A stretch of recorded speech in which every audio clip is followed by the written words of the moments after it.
शशिवर्णं चतुर्भुजं प्रसन्नवदनं ध्यायेत् सर्वविघ्नोपशान्तये।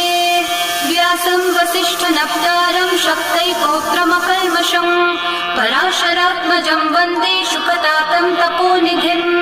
व्यासाय विष्णुरूपाय व्यासरूपाय विष्णवे नमो वै ब्रह्मनिधये वासिष्ठाय नमो नमः।